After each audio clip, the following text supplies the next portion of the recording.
怎么了？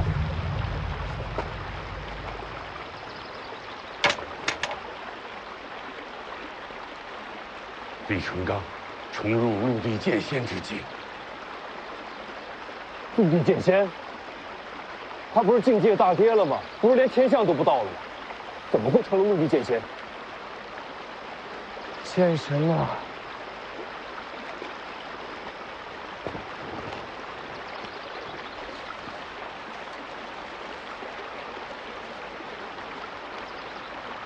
不用把徐凤年再引过来了。若此刻与李成刚一战，无论胜败，总要换条命走。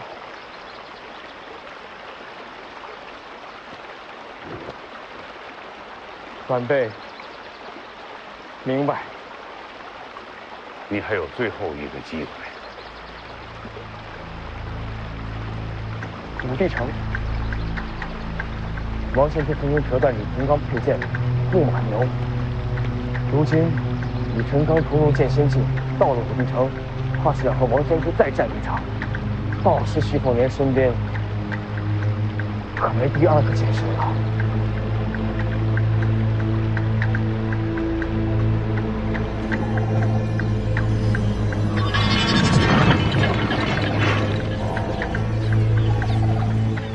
李剑神登临剑仙之境，何其可贺！龙虎山从未想为难世子，今日之事，误会而已。你是哪个？出来说话！贫道赵丹霞正在闭关，不便现身。原来是新一任的龙虎山掌门。误会。前辈，贫道只是好奇剑神如今的境界，才稍作试探，还望前辈见谅。你是龙虎四天师之一，虚名而已。这一代的天师还真是了不起啊！前辈谬赞。那我们走了。前辈，请便。走了。下山。老天师，好好照顾我弟弟，别欺负他，我脾气大。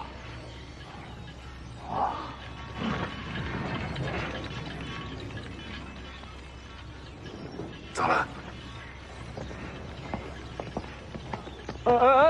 前辈，还是把剑留下吧。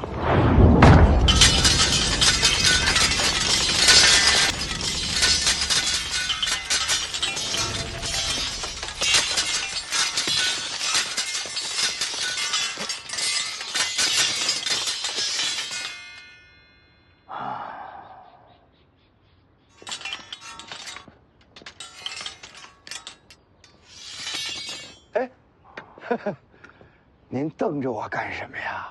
这可不像你呀！这怎么不像我呀？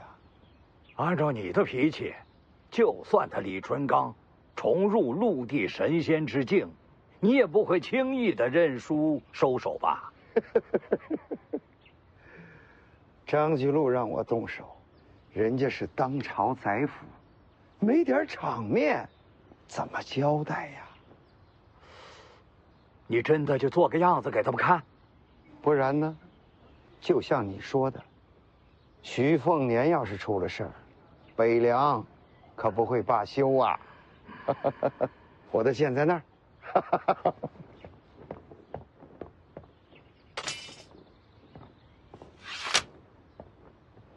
我先告辞。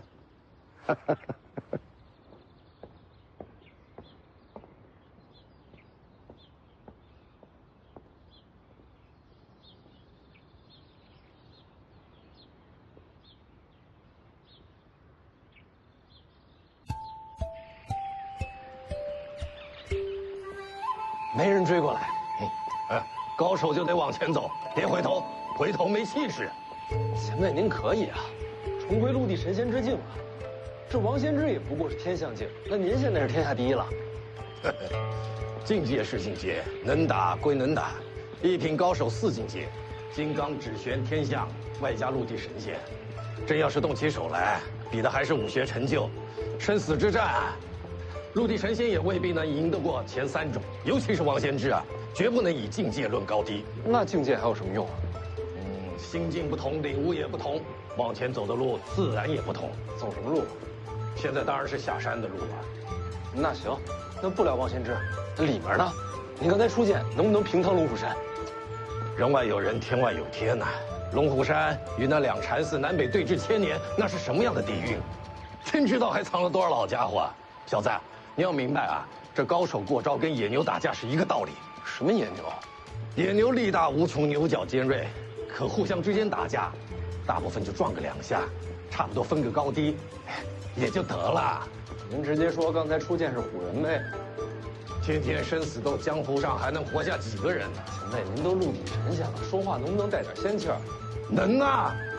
这高手过招跟仙野牛打架其实是一个道理的。行，道理我都领悟了，您别说了，听不下去。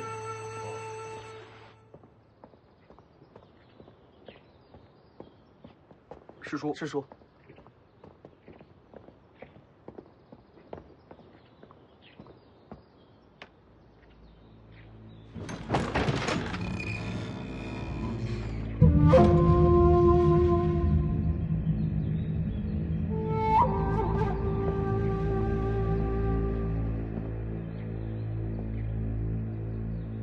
殿前试探，出乎意料，李崇刚已重回陆地神仙之境。即便如此，你还是想杀徐凤年？徐凤年不死，吾当必将崛起。不过呢，他绝不能死在龙虎山，也不能让人觉得跟龙虎山有一点关系。徐骁的怒火，我们不接。天大的麻烦都扔在我头上。祖师功法通玄，形态重回少年，天下恐怕再也无人能认出您的身份。逼我下山。祖师，龙虎山未来100年气运，只能托付祖师。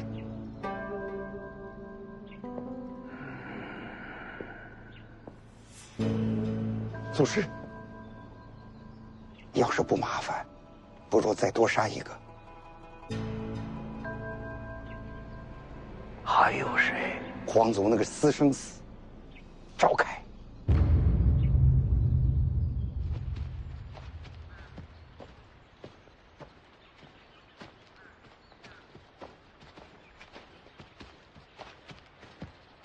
武帝城不是这边啊。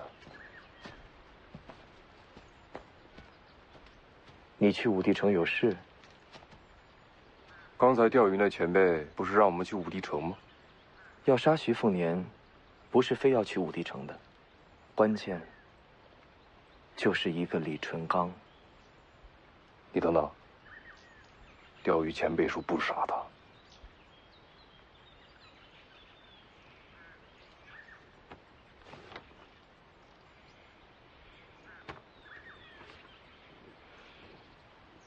轩辕家压箱底的绝学，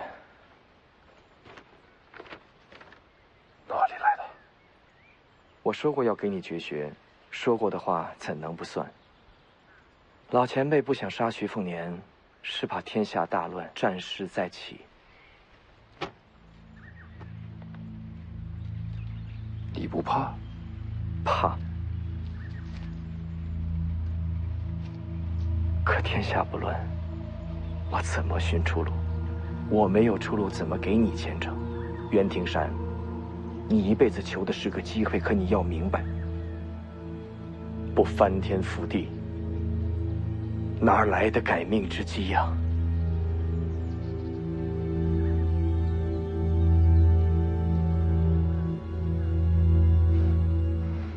你若怕了，现在可以走。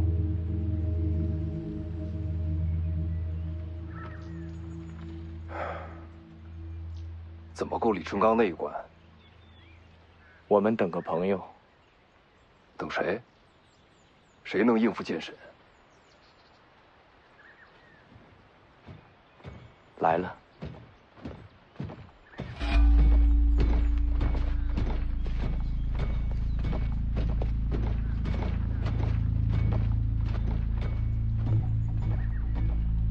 他追杀过我。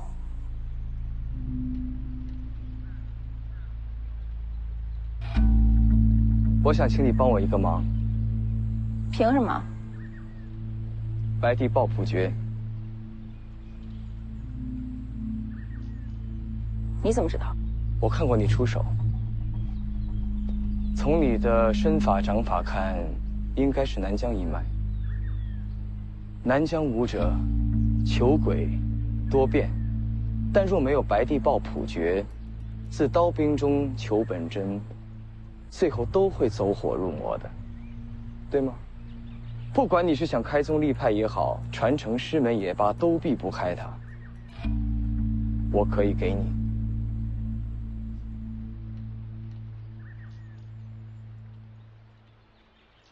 你们两个以后不准再乱跑了，特别是你，听到没有？小王爷，你有事？奉子营五典将军宁峨眉向小王爷请罪。末将想继续护送世子前行。你本来就该送啊！末将本是来跟随小王爷的。跟随我？小王爷天生神力，骁勇无双。末将本以为世子无能，所以决心护住小王爷接掌北凉。那现在呢？现在，经过这一路以来，我觉得什么？我觉得世子或为明主。那很好啊，北凉本来就是我哥的，谁也不许抢。小王爷，就算我也不行。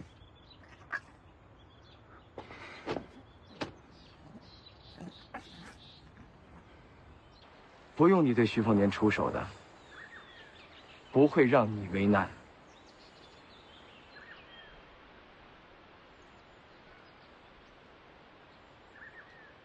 你要我做什么？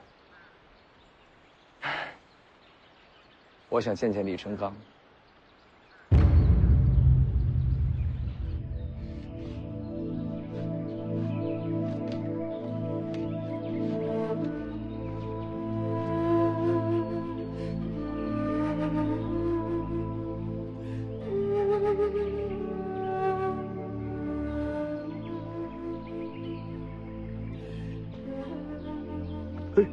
不敢当，不敢当。黄满儿就托付给老天师了。自家徒儿天下第一金贵，世子就放心吧。就凭老天师这句话，无论将来发生什么，我都会为龙虎留一线生机。哥，每棵树都爬了，这些最熟。哎呀，哥，山楂掉了，山楂掉了！哎。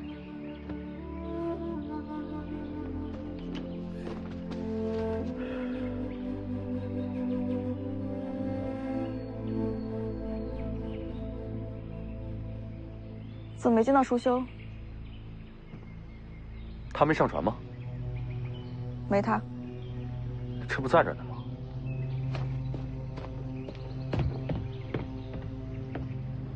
你去哪儿了？闲逛啊。哎，看见魏前辈了吗？没见着。奇怪，他应该是没上船。或许找个地方睡觉去了吧。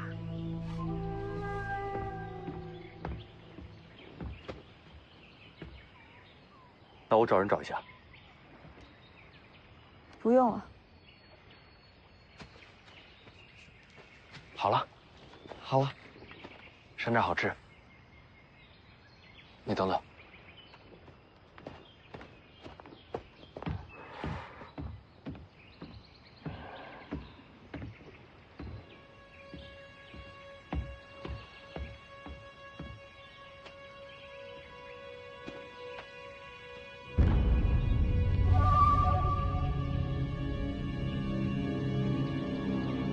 金刚给你。是他离开姐姐，会孤单吧？是家人就会重聚，好好保护他，等你回家。杀徐凤年和赵凯的事儿，掌门知道吗？掌门闭关了。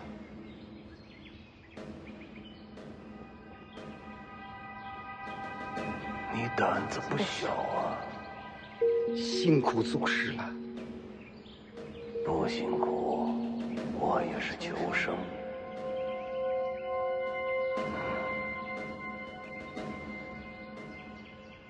瞧着我返老还童，其实内里已油尽灯枯，死去不远了。祖师，怎会如此啊？要活下去，就只能飞升为仙。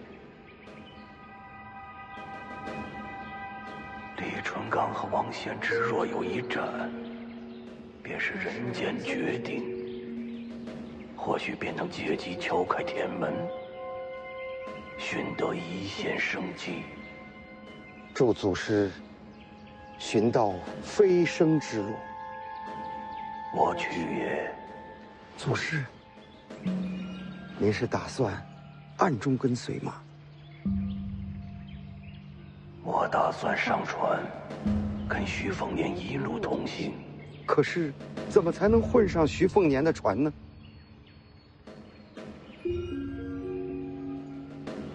不要脸呗！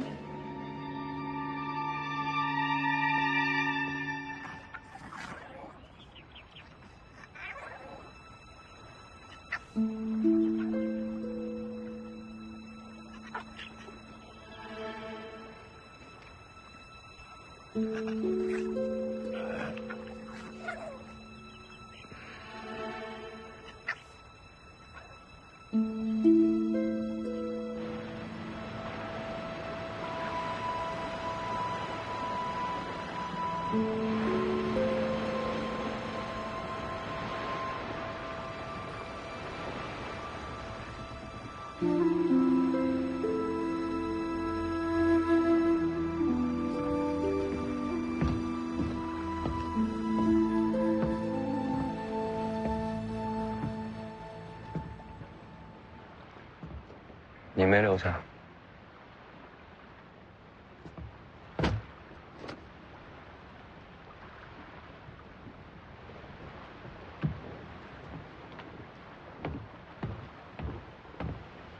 起来吧。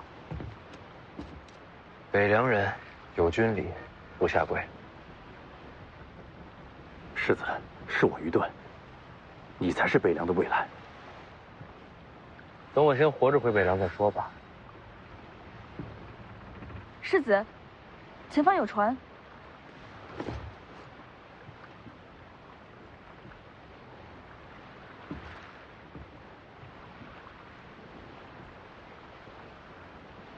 好像也是轩辕家的船。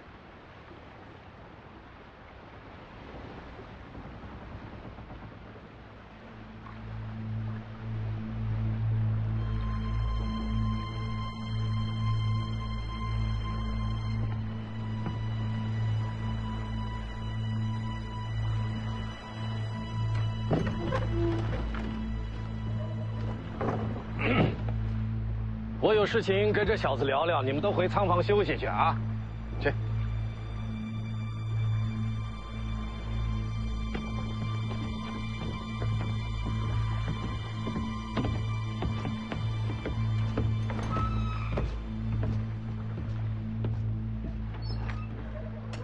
出来吧。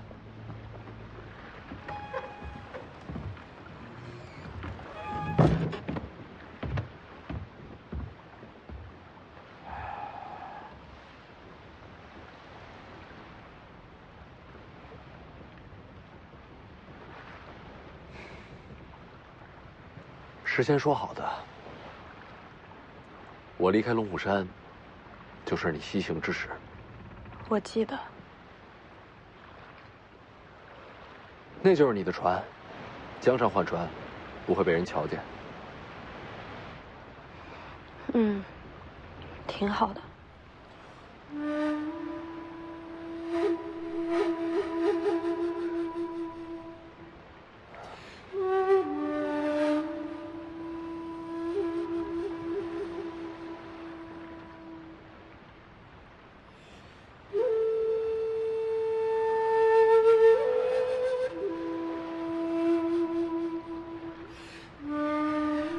黎阳立国以来，蜀地混乱不堪，汉军马匪蜂拥四起。这些人大多数是当年前往蜀地躲藏的楚人老兵。我知道。就算你是公主，要收服这些人到你的麾下，也并不容易。楚国皇室当年的情分，到现在怕是已经磨灭殆尽了。有其赵叔叔，曹长青怕是不能日夜守在你身边，你自己小心。嗯。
你要的第2艘船还有信鸽。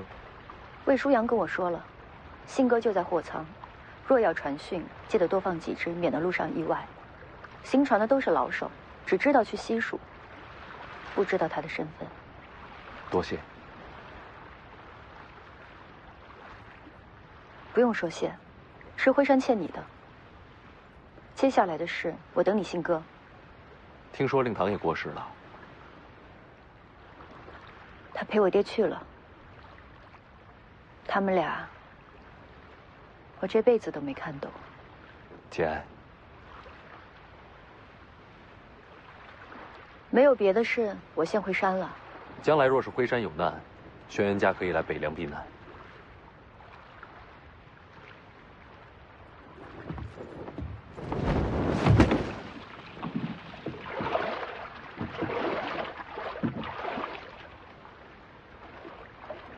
他和刚见面的时候不一样了，是改变人。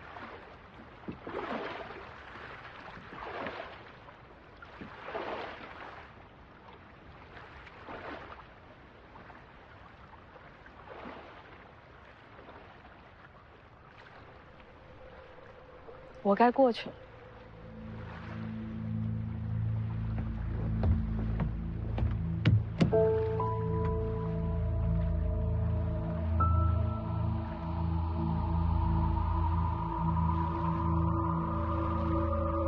老头儿，我走了。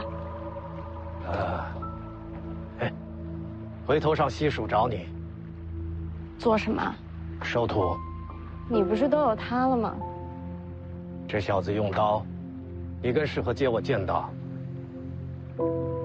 再说吧，没想好吧？不急。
事儿办完了，我也过去了。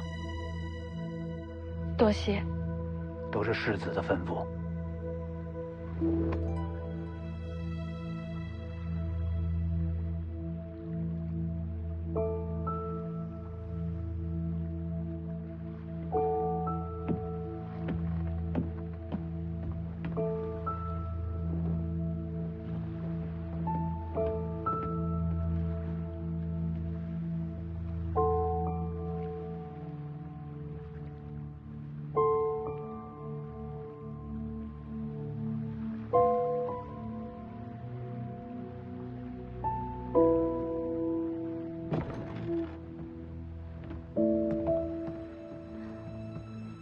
殿下，这么多年了，我还从没有想过会有机会重拾公主身份。启诏叔叔，我们出发吧。我说错话了吗？是话还没说完呢。什么话还没有说完？他想怎样？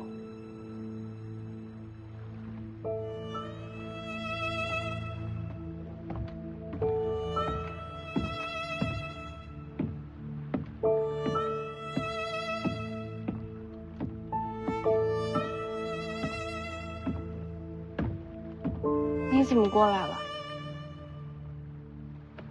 给你的。你怎么把这个给我了？送你的。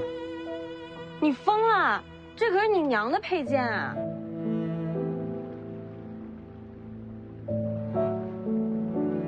曹先生，要不然我们到那边去看看。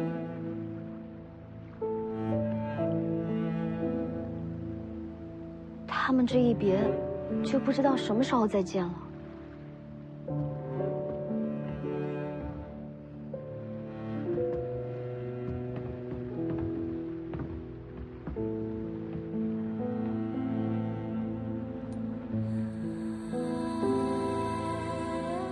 拿着。说好了，读书给钱。都好几天没读了。定金我定下次的。下次天知道什么时候。不管什么时候，我先定着。我现在是公主了，价要涨。翻倍，1字2文。那可以。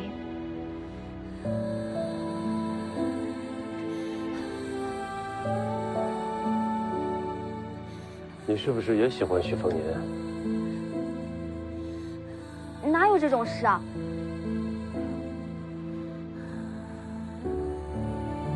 毛快被勒死了。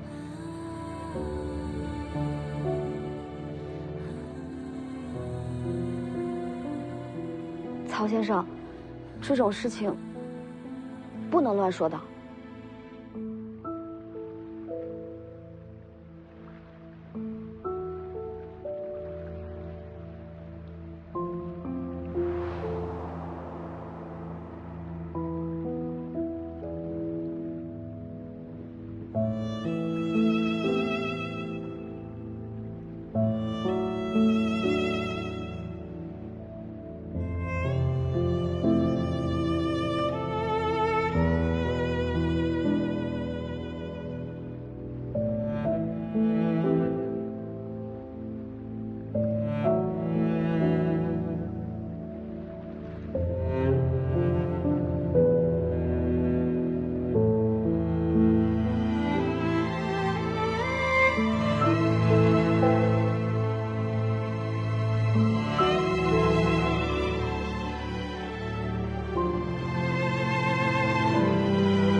下，该启程了。知道了。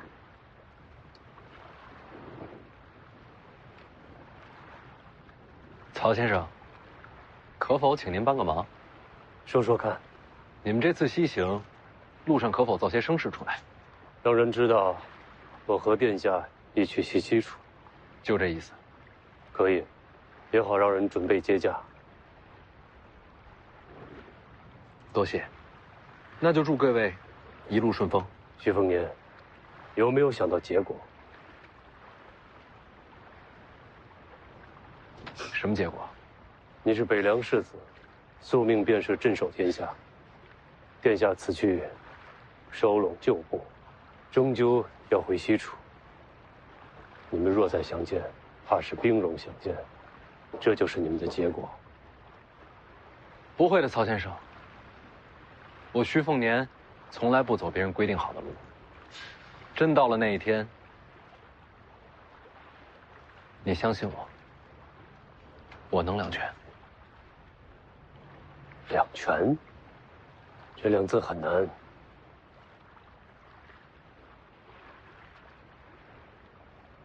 事在人为。那我就等着看。你走吧。猫也带着啊。你别跟我废话了，有话跟殿下说。都说完了，剩下的等再重逢。下次一字两文。好，说定了。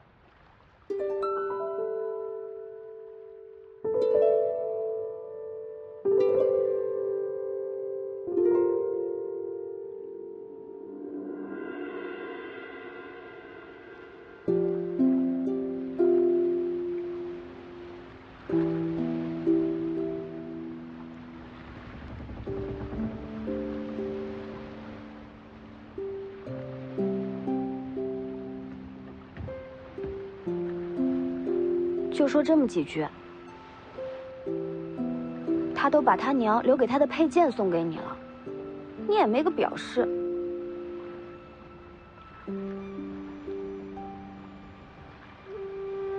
你相信我，我能两全。下次一字两文。说定了。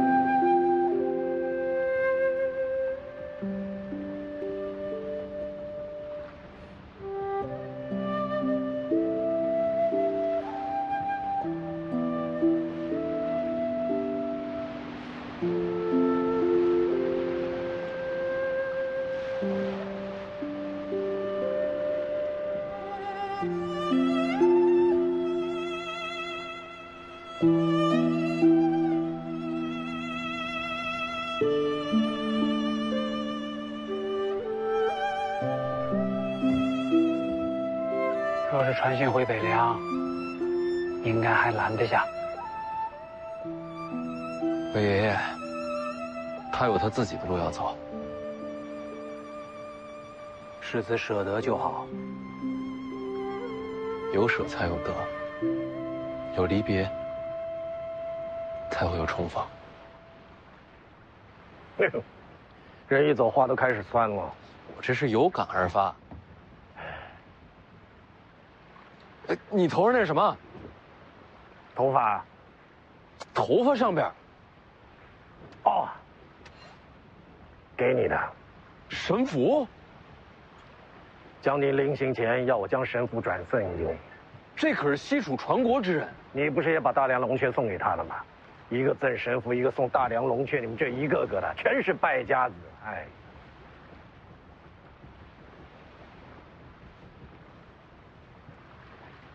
世子，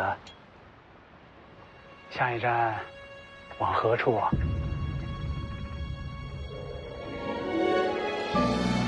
上阴学宫。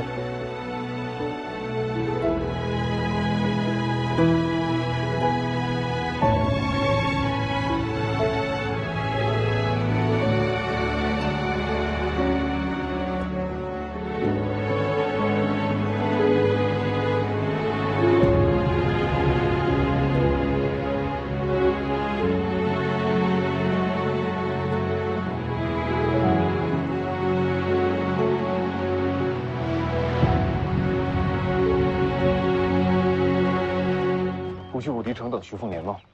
他下一站是上阴学宫，他这一路江南见徐知虎，龙虎见徐龙象，你说他下一站是不是该去见见我媳妇？你媳妇是谁啊？徐渭雄啊，徐凤年的二姐。你是他姐夫，那你还杀他？他不知道。徐凤年不知道你是他姐夫，知道的人少。他姐没跟他说？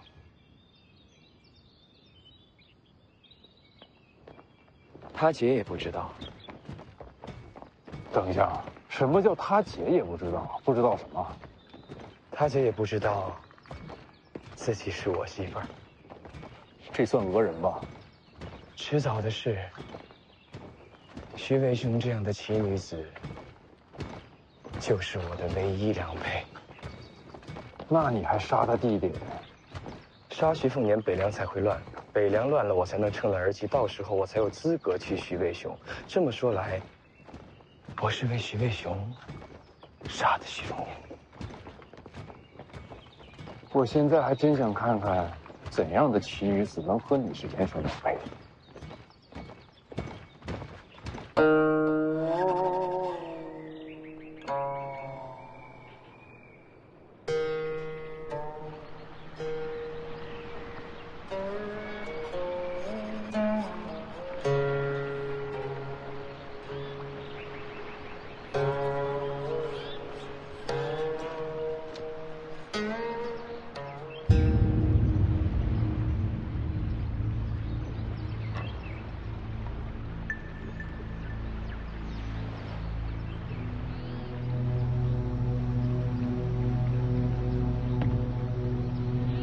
你看，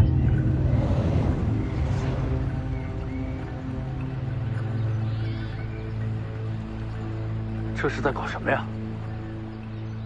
我娘说，咱们认识时，爹是马大将军，横扫天下门阀，一切都是孽缘啊！但他并不后悔。大哥，终于见到你了，大哥！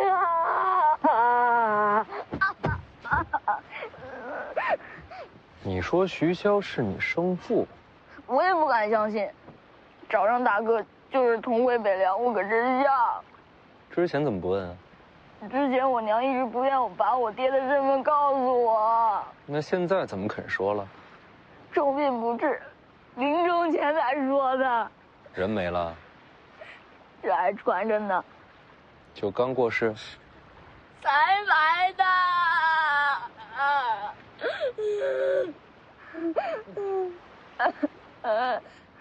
这么巧啊！傅修。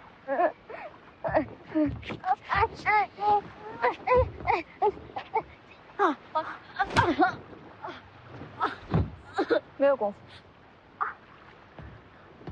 大哥要是不愿我去北凉，我不去就是了。不用杀我。叫什么名字？龙宇轩。大哥叫我小虫就行。姓龙。嗯，跟我娘的姓。帮他收拾个房间吧。多谢大哥，大哥，大哥，大哥，大哥，我来安排。多谢姐姐，姐姐力气好大。少废话，跟我来。多谢大哥。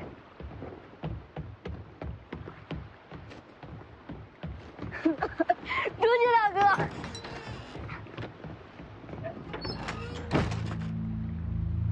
先看看他上了船会做些什么吧。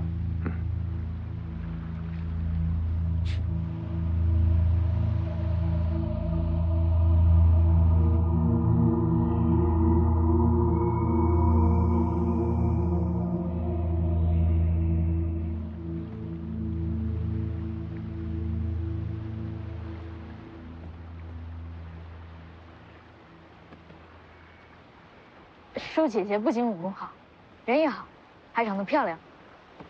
我们要是能拜姐姐为师，哪怕是做梦都要笑醒。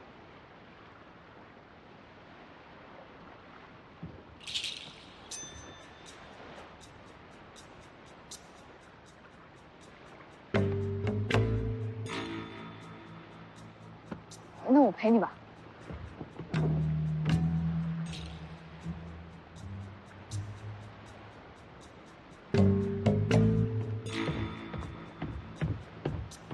青椒姐姐，风大，要不我替你拿枪？你把枪给我吧。不用了。那我陪你站会儿。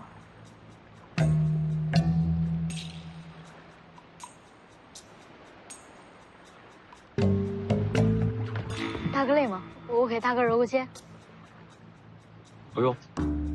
我还能敲腿。你还会什么？我会烧几个小菜，大哥钓了鱼我能打理。还有呢？还有，我娘说年轻小伙子屁股上能烙饼，晚上我能先替大哥把被捂熟了，再让大哥进去睡。然后被窝里留俩饼。不是，那就是句俗话。那苹果我就吃了。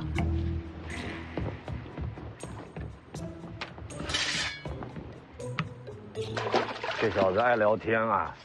这几天船上是个人都混熟了，您觉得他说的是真的吗？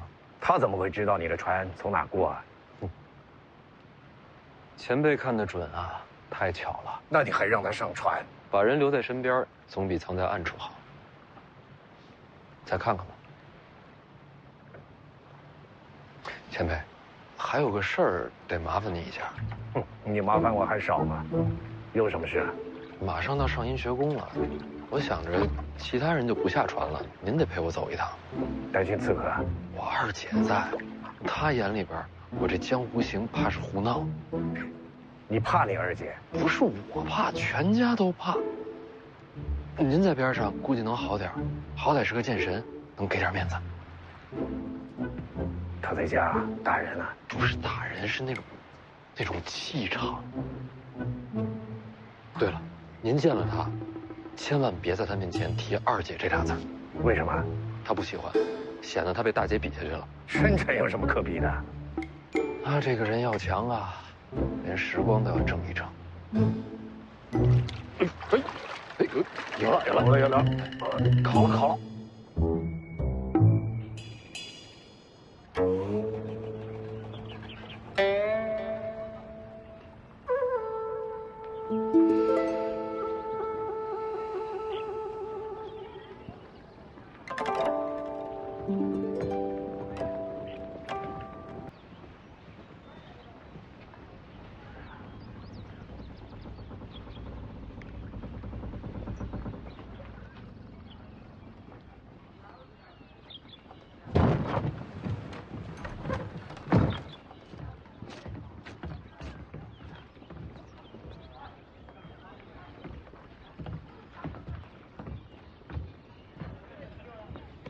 那就是我姐，前辈记住了，别叫二姐，别提江宁。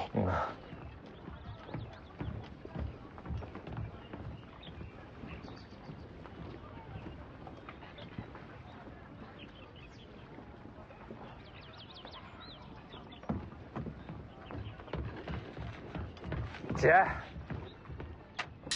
哎，徐渭雄见过李先生，龙虎山一声剑来，振聋发聩。这事儿你都知道了，传这么快的？这一路多谢先生护持。剑不错。这柄红螭就是为了送给先生。不用，姐，我那儿不缺剑，你的剑自己收好。晚辈只会剑术，不通剑道，这剑在我手里只是明珠暗投。剑是不错，养剑的功夫也足，只会剑术，过谦了吧？龙虎之后有剑无剑，对我都是一样的。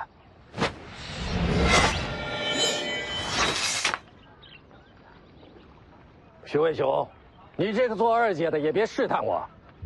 我答应过徐骁，让这小子不缺胳膊不少腿的回北凉，就算在武帝城，这话也算。谢过李先生千金一诺。听说你欺负过江丫头？有这回事？瞧不上她？自古以来，婆媳姑嫂多不和，不见得那些婆婆嫂子都是恶人，无非是让女子记得自家夫君的好。家母走得早，这恶人只好我来当。这么说你也觉得江丫头跟这小子能成一对？就他们俩，猪都能看得出。行，我本来打算替江丫头出气，你这么一说，我倒是没法动手了。不过话还是得说，徐渭雄，你资质不错，但还是比不过江丫头。听见了吧？这话跟你说呢。江宁剑道高低与我有什么关系？将来富冈不振的又不是我。你这丫头倒是有趣啊！徐骁有你们这些儿女，真是他的福气。我也是这么想的。姐，你怎么在这儿等我呀？知道我们要来？现在全天下谁不知道你的行踪？哪有那么招摇？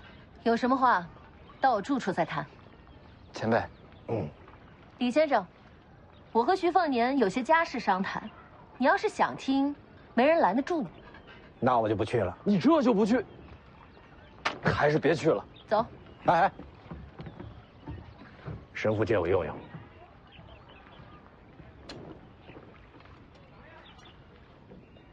哎。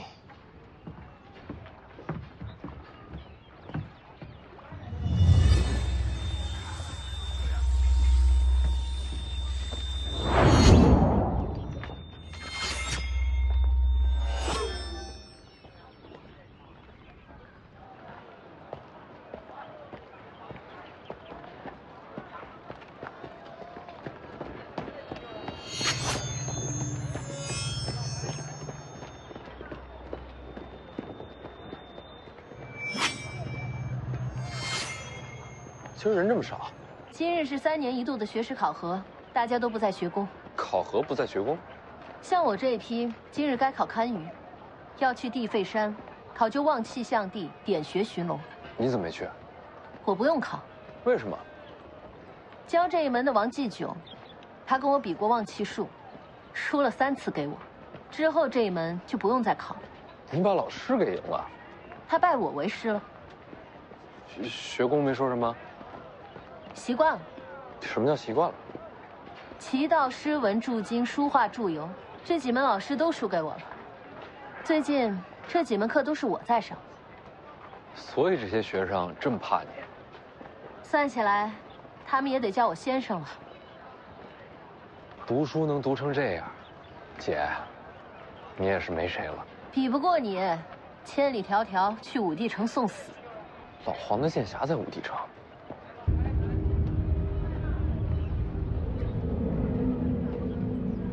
世子来了。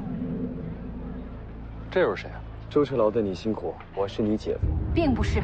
现在不是，将来绝对是。你等一下。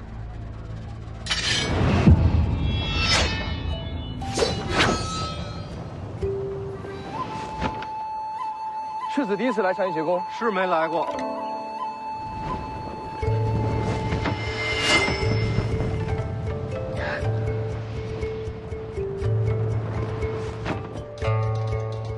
有时间我陪你逛逛。上医学宫流派繁多，有趣的地方有几个。很快要走，那可惜了，下次来提前说。哎，左边。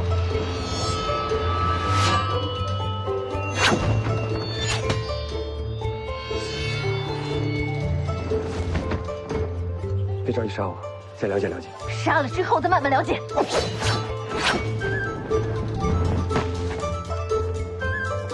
世子见谅，再聊下去，姐夫就成死姐夫了。理解理解，贵姓啊？赵凯，有缘再见。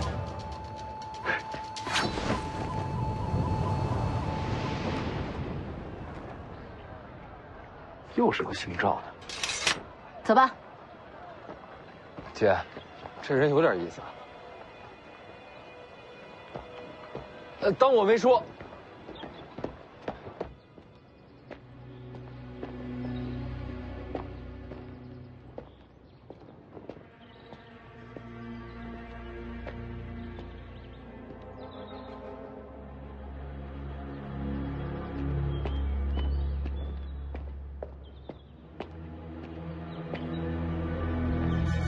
紧赶慢赶，才赶上徐凤年到学宫。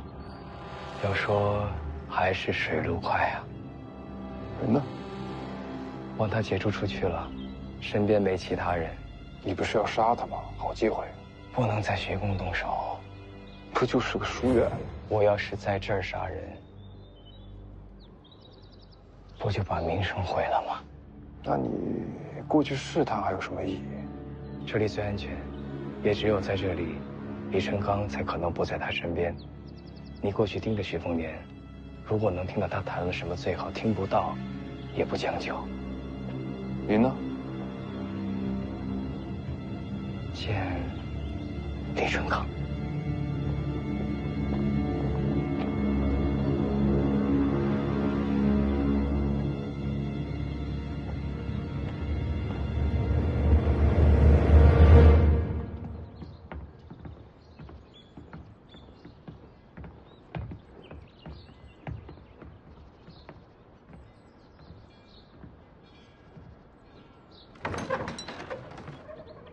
进来。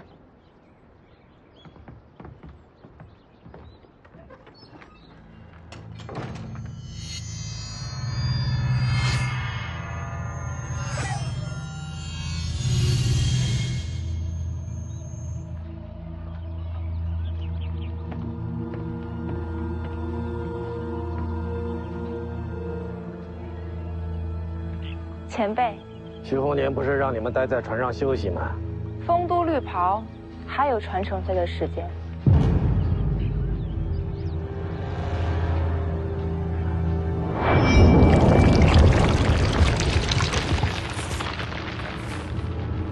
谁教你说的？有人想见您一面。人呢？就在吴后街道。这事，徐凤年知道吗？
李先生大名如雷贯耳，今日得见，召开之幸。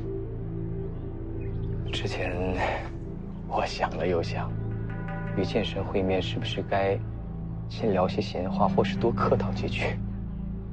后来我觉得不用了，不如直接阐明本意，才算干脆。继续。我想杀徐凤年，想杀他的人很多，可是有您在，就没有人杀得了他。所以你来杀我，晚辈也不至于这么不自量力。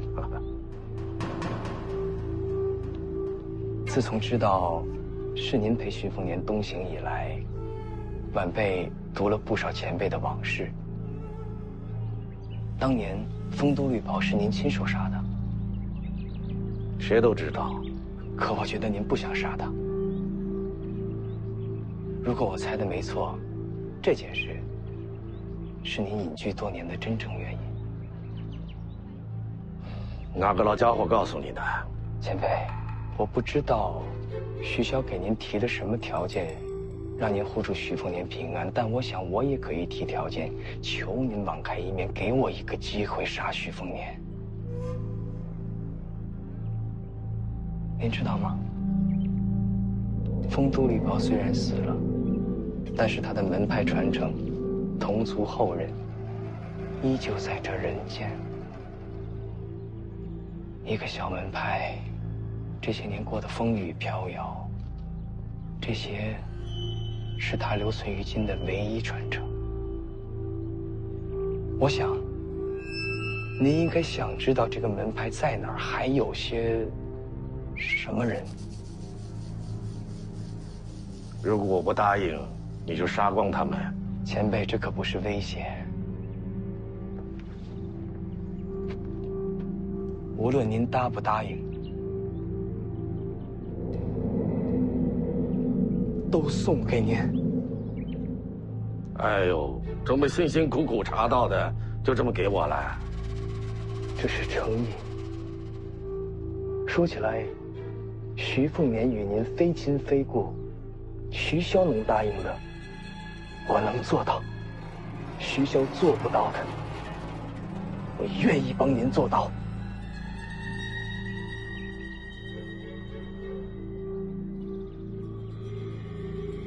你准备什么时候杀徐凤年？武帝城，就看您愿意给这个机会吗？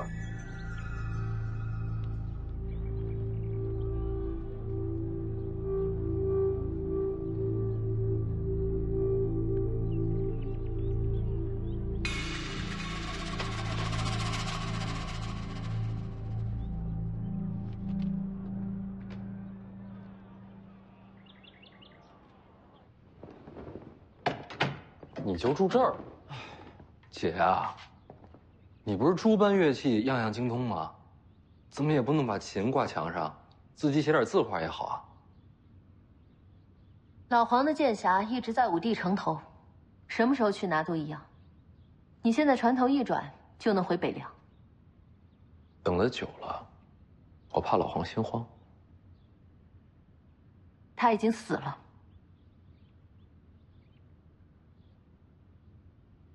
我会心慌。你回北凉，我替你去拿剑匣。姐，你拿不了的，要不是李剑神同行，我也拿不了。你知不知道现在天下2件事，最引人瞩目的是什么？一个就是李淳罡再临武帝城，所有人都猜他要与王仙芝再决高下，报当年断剑之仇。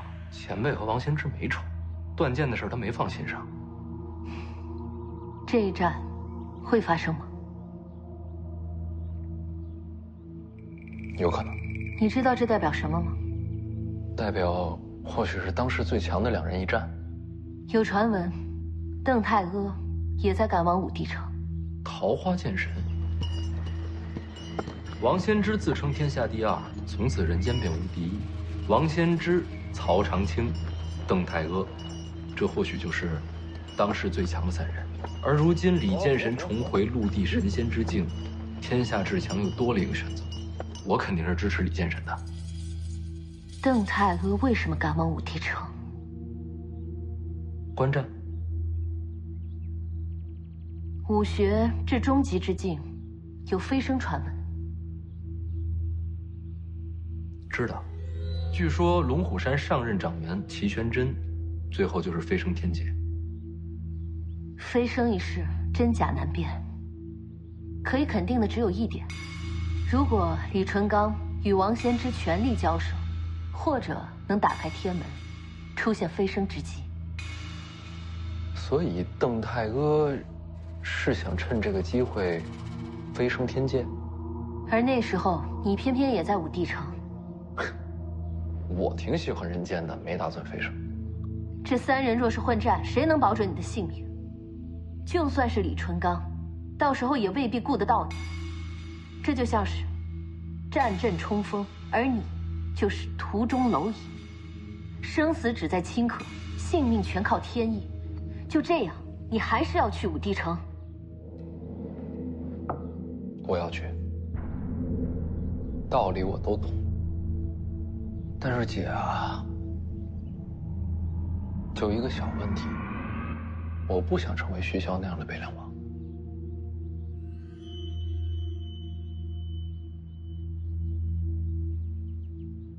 姐，你放心，不管是王仙芝也好，邓太阿也好，只要李剑神在，我不会有事的。如果早几年，我就直接把你绑回北凉。哎，姐，你刚才说现在有2件事引天下注目，那另一件呢？当然是你家江泥和曹长青前往西蜀。天下都知道了。王都争斗，大乱将起。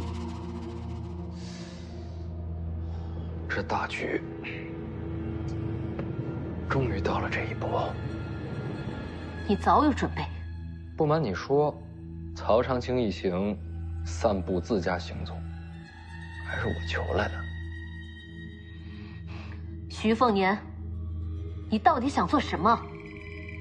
当然是把事情闹大了。